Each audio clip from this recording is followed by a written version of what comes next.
Hi friends, ഇന്ന് നമ്മൾ ഉണ്ടാക്കാൻ പോകുന്നത് മുരിങ്ങ വെച്ചിട്ടുള്ള ഒരു റെസിപ്പിയാണ്. അപ്പോൾ ഇത് ഉണ്ടാക്കാൻ എളുപ്പമാട്ടോ. അപ്പോൾ മുരിങ്ങ കഴിക്കാൻ മടിക്കുന്ന കുട്ടികൾക്കൊക്കെ ഇത് എന്തായാലും ഇഷ്ടപ്പെടും കേട്ടോ. മുരിങ്ങയുടെ ഗുണങ്ങൾ എന്ന് പറഞ്ഞു കഴിഞ്ഞാൽ പാലുള്ളതിനേക്കാളൊക്കെ വൈറ്റമിൻസ് അടങ്ങിയ ഒന്നാണ് മുരിങ്ങ.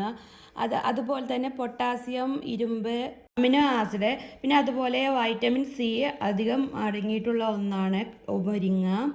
അതുപോലെ തന്നെ ശരീരത്തിന് ആവശ്യമുള്ള പോഷക ഗുണങ്ങളുള്ള ഒന്നാണ് മുരിങ്ങ. അതുകൊണ്ട് മുരിങ്ങ ഭക്ഷണത്തിൽ പതിവായി ഉപയോഗിക്കുകയാണെങ്കിൽ ഉയർന്ന രക്തസമ്മർദ്ദമുള്ളവർക്കൊക്കെ രക്തസമ്മർദ്ദം കുറക്കാനൊക്കെ വളരെ ബെനിഫിറ്റായ ഒന്നാണ് മുരിങ്ങ. മുരിങ്ങയുടെ ഒത്തിരി ബെനിഫിറ്റ് നിങ്ങൾക്ക് അറിയാമെങ്കിലും അറിയാത്തവർക്ക് വേണ്ടിയിട്ടാണ് ഞാനിത് പറയുന്നത്. അപ്പോൾ നമുക്ക് വീഡിയോയിലേക്ക് കടക്കാം. അപ്പോൾ അധികം ഇൻഗ്രീഡിയൻസ് ഒന്നും വേണ്ട, നമ്മളെ വീട്ടിലുള്ള ഇൻഗ്രീഡിയൻസ് മാത്രം മതി കേട്ടോ. നോർമലായിട്ട് നമ്മൾ മുരിങ്ങയൊക്കെ വെക്കണ സമയത്ത് മുരിങ്ങക്ക് ഒരു കയ്പൊക്കെ ഉണ്ടാവൂലേ, ഉപ്പേരി വെക്കണ സമയത്തൊക്കെ. അപ്പോൾ ഈ മുരിങ്ങ കൊണ്ട് ഉണ്ടാക്കുന്ന ഈ റെസിപ്പിക്ക് ഒരു കയ്പൊന്നും ഉണ്ടാവൂല കേട്ടോ. അപ്പോൾ മുരിങ്ങ വെക്കുന്ന സമയത്ത് കയ്പില്ലാതിരിക്കാനുള്ള കുറച്ച് ടിപ്പ് കൂടി ഞാൻ ഇതിൽ പറയുന്നുണ്ട് കേട്ടോ. ഈ മുരിങ്ങ കൊണ്ടുള്ള റെസിപ്പി ഉണ്ടാക്കാൻ വേണ്ടിയിട്ട് ഞാനിതാ 2 മുട്ട എടുത്തിട്ടുണ്ട്. അപ്പോൾ മുട്ട ഈ പാത്രത്തിലേക്ക് ഇട്ട് കൊടുക്കുകയാണ്. എന്നിട്ട് ഒരു സ്പൂൺ വെച്ചിട്ട് നന്നായിട്ടൊന്ന് മിക്സ് ചെയ്തെടുക്കുക. അപ്പോൾ അതിൽ ഞാൻ മുട്ട പൊട്ടിച്ച സമയത്ത് ഒരു തോട് വെട്ടിട്ടുണ്ടായിരുന്നു, അപ്പോൾ അതെടുത്ത് മാറ്റി കൊടുക്കുകയായിരുന്നു കേട്ടോ.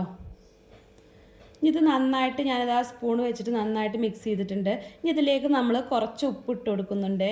ഇനി ഇതിലേക്ക് നമ്മൾ കുറച്ച് കുരുമുളക് പൊടി ഇട്ട് കൊടുക്കുന്നുണ്ട്.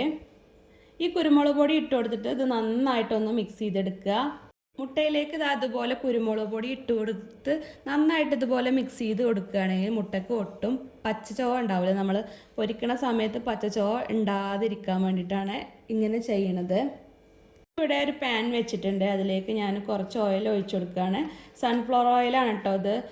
ഇതിലേക്ക് ഒഴിച്ചു കൊടുത്തിട്ട് നമ്മൾ നേരത്തെ മാറ്റി വെച്ചിരുന്ന മുട്ട അതിലേക്ക് ഒഴിച്ചു കൊടുത്തിട്ട് ഒന്ന് ചിക്കി എടുക്കുക കേട്ടോ. നമ്മൾ സാധാ പൊരിച്ചെടുക്കണ പോലെയല്ല എടുക്കണത്, ഒന്ന് ചിക്കി എടുക്കുകയാണ്. അപ്പോൾ ഞാനത് അതിലേക്ക് ഒഴിച്ചു കൊടുക്കുകയാണ്. എന്നിട്ട് ഇതൊന്ന് ചിക്കി എടുക്കുക. ഇപ്പോൾ അതാ അത്യാവശ്യം നമ്മളെ മുട്ട അവിടെ ആയിക്കഴിഞ്ഞിട്ടുണ്ട്. ഇനി നമുക്ക് ഫ്ലെയിം ഓഫാക്കി കൊടുക്കാം, ഒന്ന് ചൂടാറട്ടെ. അപ്പോഴേക്കും നമുക്കിവിടെ കുറച്ച് പരിപാടി ചെയ്യാനുണ്ട്. ഇനി നമുക്കിവിടെ കുറച്ച് തേങ്ങ വേണം. അപ്പോൾ ഞാനിതാ തേങ്ങ ചിരവി മിക്സിയിൽ ഇട്ട് കൊടുത്തിട്ടുണ്ട്. അപ്പോൾ ആ മിക്സിയിലേക്ക് നമ്മൾ 2 പച്ചമുളകും കുറച്ച് കൊച്ചുള്ളി ഇട്ട് കൊടുക്കുന്നുണ്ട് കേട്ടോ. അപ്പോൾ ചെറിയ ഉള്ളി എന്നാണ് ഞങ്ങളവിടെ പറയാറ്. നിങ്ങളവിടെ ചെറിയ ഉള്ളിക്ക് എന്താ പറയാന്ന് എനിക്കറിയില്ല. അപ്പോൾ നിങ്ങളവിടെ എന്താ പറയാന്ന് ജസ്റ്റ് ഒന്ന് കമൻറ്റ് ചെയ്യുന്നുണ്ട് കേട്ടോ. ഈ തേങ്ങയും ഈ പച്ചമുളകും ഇതൊന്ന് ജസ്റ്റ് ഒന്ന് ചതച്ചെടുക്കണം. അപ്പോൾ ഒട്ടും വെള്ളം ഒഴിക്കാതെ വേണം ഇത് ചതച്ചെടുക്കാൻ. ഞാനിതവിടെ ചതച്ചെടുത്ത് വന്നിട്ടുണ്ട്. ഇനി ചതച്ചെടുത്ത ഈ തേങ്ങയിലേക്ക് നമ്മുടെ മുട്ട നമ്മൾ ചിക്കി എടുത്ത് അവിടെ മാറ്റി വെച്ചിരുന്നില്ലേ, അതുകൂടി ഈ മിക്സിയുടെ ജാറിലേക്ക് ഇട്ട് കൊടുത്തിട്ട് ഒന്ന് ക്രഷ് ചെയ്തെടുത്താൽ മതി കേട്ടോ. ഒട്ടും വെള്ളം ഒഴിക്കരുത് കേട്ടോ. അപ്പോൾ നമ്മൾ ചിക്കി എടുത്ത മുട്ട മുഴുവൻ ഇതിലേക്ക് ഇട്ട് കൊടുത്തിട്ട് ഒന്ന് ജസ്റ്റ് ഒന്ന് കറക്കിയിട്ട് വരാം കേട്ടോ. അപ്പോൾ അതാ ഞാനത് ചതച്ചെടുത്ത് വന്നിട്ടുണ്ട്. ഇതങ്ങോട്ട് മാറ്റി കൊടുക്കാം കേട്ടോ. ഞാനിതാ ഇവിടെ ഒരു മൺചട്ടി സ്റ്റൗവിൽ വെച്ചിട്ടുണ്ട്. അപ്പോൾ അതൊന്ന് ചൂടായി വരുന്ന സമയത്ത് ഞാനതിലേക്ക് കുറച്ച് വെളിച്ചെണ്ണ ഒഴിച്ചു കൊടുക്കുകയാണ്.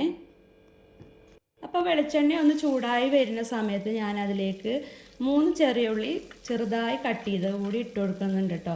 ചെറിയ ഉള്ളി ഒരു കളർ ചേഞ്ച് വരുന്ന സമയത്ത് നമ്മൾ കഴുകി വെച്ച മുരിങ്ങ അതിലേക്ക് ഇട്ട് കൊടുക്കുക കേട്ടോ. അപ്പോൾ നമ്മൾ മുരിങ്ങ കഴുകി എടുക്കുന്ന സമയത്ത് നമ്മളത് അതുപോലെ വാർത്തെടുക്കണം കേട്ടോ. മുരിങ്ങ ഒട്ടും വെള്ളം ഇല്ലാതിരിക്കണം മുരിങ്ങ, അല്ലെങ്കിൽ മുരിങ്ങയിൽ വെള്ളം ഉണ്ടെങ്കിൽ മുരിങ്ങ കഴിക്കാനുള്ള സാധ്യത ഉണ്ട് കേട്ടോ. അതുകൊണ്ടാണ് ഞാൻ കഴുകി എടുത്തിട്ട് ഇതുപോലെ ഒരു ഓട്ടപാത്രത്തിൽ വാർത്തെടുത്തതാണ് മുരിങ്ങ. ഇനി മുരിങ്ങ മുഴുവനായിട്ട് ഞാൻ അതിലേക്ക് ഇട്ട് കൊടുക്കാം കേട്ടോ. അപ്പോൾ മുരിങ്ങയിൽ കണ്ടോ ഒട്ടും വെള്ളമൊന്നുമില്ല കേട്ടോ, അങ്ങനെ വാർത്തെടുത്തതുകൊണ്ട്. അപ്പോൾ കണ്ട മുരിങ്ങ ആദ്യം ഇട്ട് കൊടുക്കുന്ന സമയത്ത് കൂടുതലുണ്ടാവും, പിന്നെ നമ്മൾ അത് താഴ്ന്ന് പോകും കേട്ടോ ഈ വഴറ്റുന്ന സമയത്ത്. ഇനി നമ്മൾ കൈ എടുക്കാതെ മുരിങ്ങ ഇളക്കിയും കൊണ്ടിരിക്കണം കേട്ടോ. പിന്നെ ഒരു കാരണവശാലും നമ്മൾ മുരിങ്ങ അടച്ച് വെച്ച് വേവിക്കരുത്. നമ്മളിങ്ങനെ വഴറ്റി കഴിഞ്ഞിട്ട് അടച്ച് വെച്ച് വേവിക്കുകയാണെങ്കിൽ ആ മുരിങ്ങയിലേക്ക് നമ്മൾ അടപ്പിൻ്റെ ആവിയൊക്കെ ഇറങ്ങിയിട്ട് മുരിങ്ങ കഴിക്കാനുള്ള സാധ്യത ഉണ്ട്. അതുകൊണ്ടാണ് നമ്മൾ ഉപ്പേരി വെക്കുന്ന സമയത്തൊക്കെ മുരിങ്ങ കഴിക്കണത് കേട്ടോ. വെച്ചിട്ട് മുരിങ്ങ വഴറ്റുകയാണെങ്കിൽ ഒട്ടും കയ്പൊന്നുമില്ലാതെ തന്നെ നമുക്ക് കഴിക്കാം കേട്ടോ. ഇനി മുരിങ്ങ പകുതി വേവായി കഴിഞ്ഞാൽ നമ്മളിതിലേക്ക് ആവശ്യത്തിനുള്ള ഉപ്പും കൂടി ഇട്ട് കൊടുക്കുക. അപ്പോൾ നമ്മൾ എത്ര മുരിങ്ങയാണ് എടുത്തത് അതിനനുസരിച്ചിട്ട് ഉപ്പിട്ട് കൊടുക്കുക കേട്ടോ. ഇനി ഒന്നും കൂടി ഒന്ന് മുരിങ്ങ ഇളക്കിയിട്ട് നന്നായിട്ടൊന്ന് മിക്സ് ചെയ്തെടുക്കുക. അപ്പോൾ അത്യാവശ്യം നമ്മളെ മുരിങ്ങ വേവായി കഴിഞ്ഞിട്ടുണ്ട്. നമ്മളവിടെ അരച്ച് വെച്ചിരുന്ന ആ തേങ്ങയുടെ മിക്സ് ഈ മുരിങ്ങയിലേക്ക് ഇട്ട് കൊടുക്കുകയാണ്. മുരിങ്ങ അത്യാവശ്യം വെന്ത് കഴിഞ്ഞതിന് ശേഷമേ നമ്മൾ ഈ മിക്സ് ഇട്ട് കൊടുക്കാൻ പറ്റുകയുള്ളൂ കേട്ടോ. അപ്പോൾ ഞാനിതാ മുരിങ്ങ അത്യാവശ്യം വെന്ത് കഴിഞ്ഞിട്ടുണ്ട്. ഇനി നമ്മൾ ഈ മുട്ടയും തേങ്ങയും ഒക്കെ അതിലേക്ക് ഇട്ട് കൊടുക്കുക കേട്ടോ. അപ്പോൾ നിങ്ങൾ വിചാരിക്കും ഈ മുട്ട ഇട്ട് കൊടുക്കുന്നത് കൊണ്ട് മുരിങ്ങയിൽ മുട്ടയുടെ സ്മെല്ല് ഉണ്ടാവും എന്നൊക്കെ വിചാരിക്കും. പക്ഷേ നിങ്ങൾ ഒരു പ്രാവശ്യം ഒന്ന് ഉണ്ടാക്കി നോക്കുന്നുണ്ട് കേട്ടോ. ഒട്ടും മുട്ടയുടെ സ്മെല്ലൊന്നും ഉണ്ടാവുകയില്ല കേട്ടോ. അപ്പോൾ ഇങ്ങനെ ഉണ്ടാക്കി കൊടുക്കുകയാണെങ്കിൽ ഇപ്പോൾ മുരിങ്ങ കഴിക്കാത്ത കുട്ടികളായിരിക്കും പൊതുവെ എല്ലാവരും. അപ്പോൾ ഇങ്ങനെ ഉണ്ടാക്കി കൊടുക്കുകയാണെങ്കിൽ മുരിങ്ങ കഴിക്കാത്ത കുട്ടികൾ പോലും കഴിച്ചു പോകും. പിന്നെ അതുപോലെ മുതിർന്നവർക്കും ഒത്തിരി ഇഷ്ടപ്പെടും കേട്ടോ.